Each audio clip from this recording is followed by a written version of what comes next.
Lady Ruth Louie had learned how to disappear without leaving the room.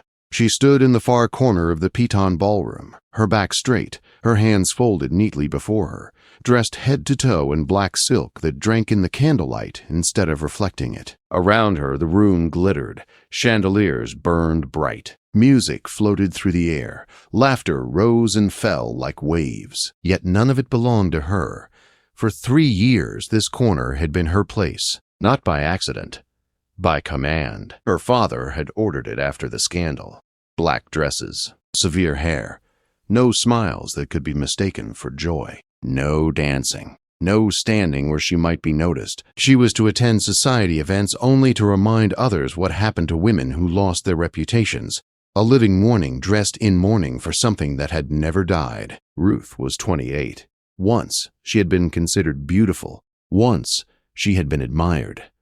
Now she was tolerated. Poor Lady Ruth Louie, a young woman whispered nearby, not bothering to lower her voice. Still wearing black after all this time. She should be grateful she's invited at all, another replied. If I were ruined like that, I'd never show my face again. Ruth did not turn. She had learned that stillness was her shield. Her face remained calm, her breathing slow. If she reacted, they won. If she showed pain, it became entertainment.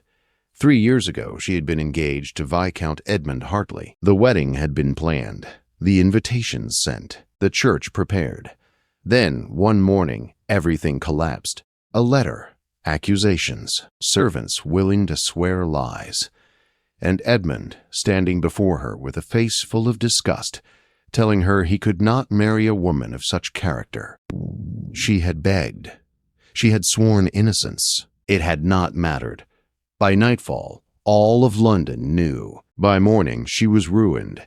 Since then, she had lived at the edges of rooms like this, watching life happen to others. Her eyes drifted across the ballroom now, detached, observant. Mothers guided daughters like chess pieces. Gentlemen assessed fortunes and faces. The dance floor was full of hope, ambition, and calculation. Ruth felt none of it. Then the music faltered. Conversation slowed, then stopped entirely. A hush fell over the room, so sudden it felt like a hand closing around every throat. Ruth frowned slightly and lifted her gaze. The footman's voice rang out, sharp and formal. His Grace the Duke of Ashford. A ripple passed through the crowd. Gasps. Whispers. Startled movements. The Duke of Ashford had not attended a ball in 2 years. Since the death of his wife. Since grief had turned him into a legend of cold silence and absence. Ruth had heard the stories. Everyone had. A war hero. A man carved from discipline. A widower who had vanished from society after losing his young duchess in childbirth. Some said he was broken. Others said he was dangerous. The crowd parted as he entered. Ruth saw him clearly then. He was tall, broad-shouldered, dressed in dark evening clothes that fit him like armor. His hair was cut shorter than fashion required. His posture was rigid, precise, the stance of a man used to command. His face was severe, handsome in a way that allowed no softness. But it was his eyes that held the room, cold gray, unyielding, watchful. They swept across the ballroom like a general surveying a battlefield. People shifted under that gaze. Mothers drew daughters back. Gentlemen straightened instinctively. The Duke acknowledged no one. He did not bow. He did not smile. He walked forward. At first, Ruth assumed he was heading for the terrace door behind her corner. She prepared to step aside. But she did not move fast enough. Because he was not walking past her. He was walking toward her. Her heart slammed painfully against her ribs. This was absurd. Impossible. The Duke of Ashford did not approach ruined women in corners, yet he stopped directly in front of her. Up close, he was even more imposing. He blocked the light, the sound, the world behind him. Ruth had to tilt her head to meet his gaze. The silence was complete. Then he spoke. Lady Ruth Louie. Her name, spoken in his deep, clipped voice, cut through her like steel. He extended his hand. You will dance with me. The room seemed to inhale and forget how to exhale. Ruth stared at his hand as if it belonged to someone else. Surely this was a mistake, a misunderstanding, a cruel joke. "Your Grace," she managed, her voice barely above a whisper, "there must be some error." "There is none." His tone did not rise. It did not soften. It simply was.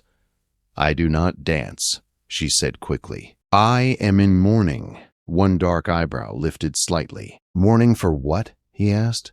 "Your dignity, your reputation, or the woman you were told you could no longer be." The words struck deeper than she expected. Deeper, because they were true. Ruth swallowed. Every eye in the ballroom burned against her skin. If she refused him, she would offend a duke. If she accepted, she would invite cruelty and gossip beyond anything she had endured before. Her hand trembled as she placed it in his. His grip closed around her fingers, firm and certain. He led her onto the dance floor without another word. The orchestra, stunned, scrambled to play. The waltz began. They were the only couple dancing. The Duke moved with absolute control, guiding her steps as if he had done so 1,000 times. Ruth's body remembered what her mind wanted to forget. She followed, breath shallow, heart racing.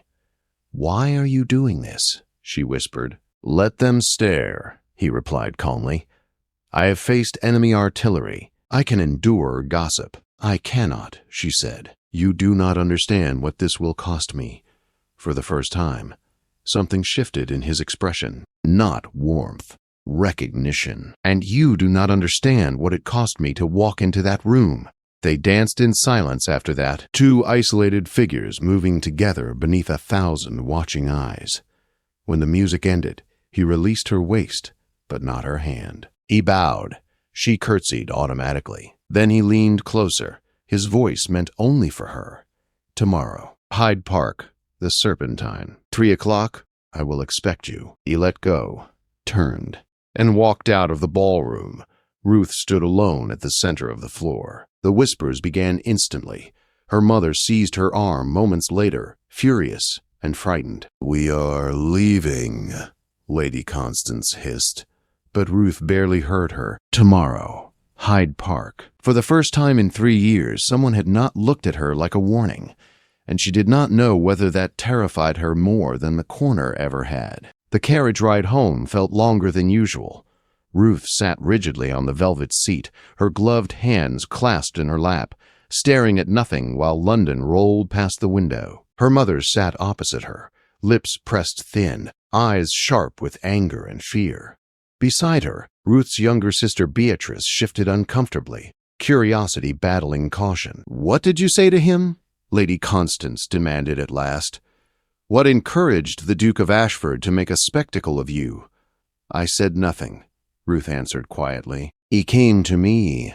"That is impossible," her mother snapped. "Men like him do not notice women like you without reason." Ruth did not argue. She had learned that truth did not always matter to those who had already decided the story. At home, Ruth was dismissed to her room like a child who had misbehaved.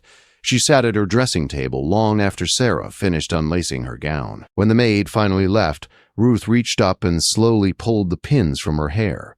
Her dark auburn hair fell around her shoulders, heavy and loose. She barely recognized herself.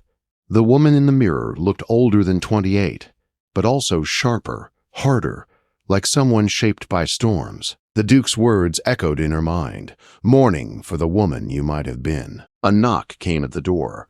Her father's voice followed. "Ruth, my study." Now, Lord William Louie did not invite her to sit.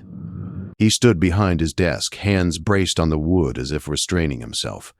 "You embarrassed this family tonight," he said. "Do you understand the damage you have caused?" "I did not seek him out," Ruth replied evenly. "I did nothing. That does not matter. What matters is that people will talk again, and this time, they will be louder." He studied her, calculating. "You will go to Hyde Park tomorrow." Ruth's breath caught. "Father, if the Duke of Ashford has taken an interest, we will not waste it," he continued. "You will be agreeable, respectful. You will not shame us further. And if I refuse?" His eyes hardened. "Then you will return to your corner and remain there for the rest of your life." Ruth understood then. She had never truly had a choice. The next afternoon, Hyde Park shimmered under pale sunlight. Carriages lined the paths. Ladies strolled with parasols. Gentlemen rode horses at an easy pace. Everyone was there to be seen. Ruth walked toward the Serpentine with steady steps, her black dress suddenly feeling heavier than ever. Eyes followed her. Whispers stirred, and there he was. The Duke of Ashford stood by the water, hands clasped behind his back, staring at the rippling surface as if it held answers. He turned as she approached. "You came," he said. "You said you expected me." That was not a command. She lifted her chin. It sounded like "one." For the briefest moment, something close to amusement crossed his face. "Walk with me." They moved along the water's edge in silence. Ducks glided across the surface. Children laughed somewhere behind them. "I will ask you a direct question," the Duke said at last. "I expect an honest answer." Ruth nodded. "Did you do what they accused you of 3 years ago?" She stopped walking. "No," she said clearly. "I did not." He studied her face with unsettling focus. "Then why did you accept your punishment?" "Because innocence requires proof," Ruth replied, "and guilt requires only rumor." The Duke exhaled slowly, as if something had settled into place. "I require a wife," he said abruptly. Ruth blinked. "Your Grace, my father's will demands an heir," he continued, voice calm and cold. "Time is no longer generous. I will not marry a woman who expects romance or devotion." Ruth felt the words land like stones. "You want someone already broken," she said. "No," he corrected. "I want someone already tested." He stopped and faced her fully. "I offer you a marriage of purpose, protection, position, freedom from that corner." "And in return," she asked. "You will bear my heir," he said plainly, "and you will ask nothing of my heart." Ruth's hands curled into fists. "And if I refuse, then you return to the life you know." He paused. "You have 3 days to decide." That night, Ruth received the first letter.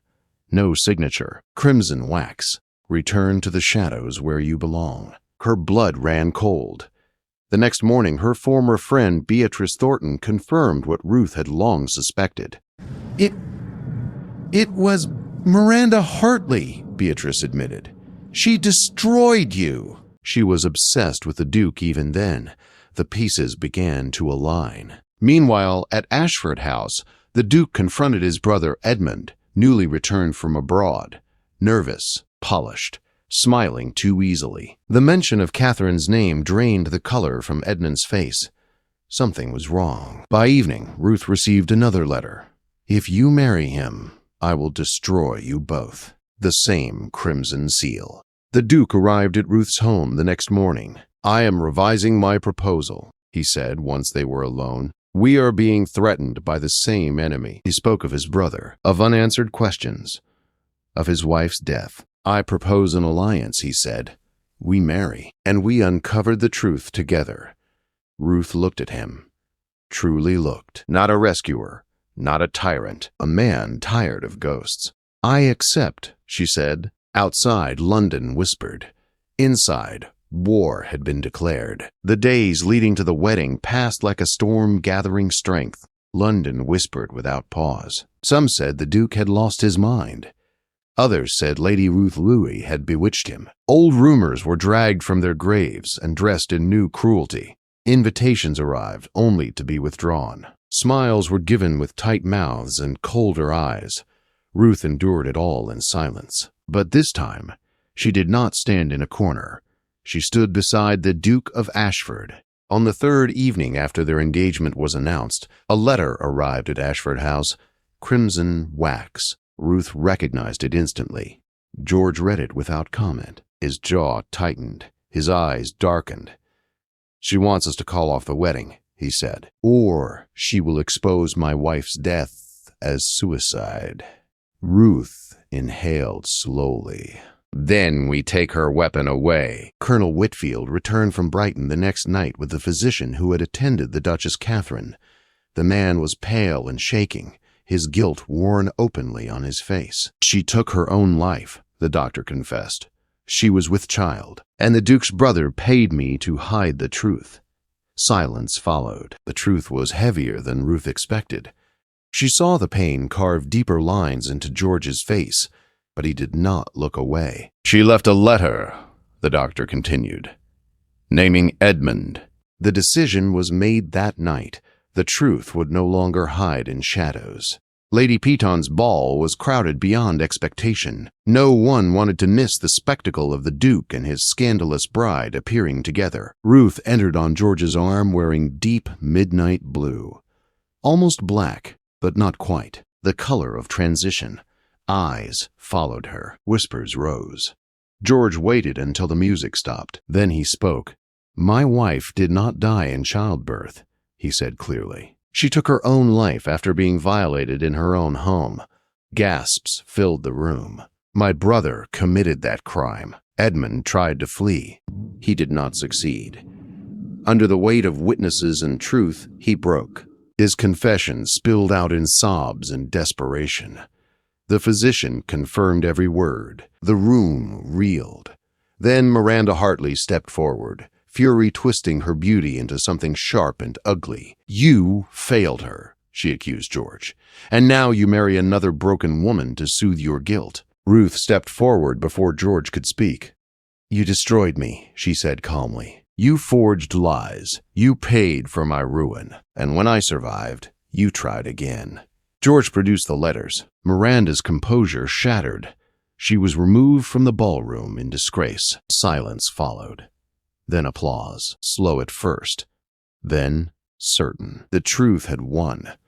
The wedding took place 2 days later. Ruth walked down the aisle in ivory silk, her hair woven with white roses. She did not wear black. She did not bow her head. George watched her approach with an expression that held fear, awe, and something dangerously close to love. When Miranda burst into the church screaming objections, George answered without hesitation. "I choose Ruth," he said, "not as a replacement, not as a consolation, but as my equal." The word settled into Ruth's bones like warmth after winter. They were married before noon. At the wedding breakfast, George took Ruth aside. "I love you," he said simply. "I did not plan to, but it is true." Ruth smiled, eyes bright. "So do I." The months that followed reshaped them both. Edmund was sent away in disgrace. Miranda vanished from society. Catherine's memory was honored without being allowed to haunt the present. Ruth replaced black with color. She became a duchess not by title alone, but by presence. She spoke. She acted. She helped women who had been silenced as she once had been. George learned to live again. When Ruth placed his hand over her stomach one winter morning and told him they were expecting a child, he trembled with fear and joy in equal measure. "She will survive," Ruth told him firmly, "and so will I." She did. A daughter was born healthy and strong. They named her Catherine Ruth. 1 year later, Ruth descended the ballroom staircase in crimson silk, no longer a warning, no longer invisible. A young woman in gray approached her that night. "They told me to sit in corners," the girl whispered. "They said my story was over." Ruth smiled gently. "It isn't," she said. "It never is." Across the room, George extended his hand. "Dance with me," he said. This time it was not a command. This time it was a choice.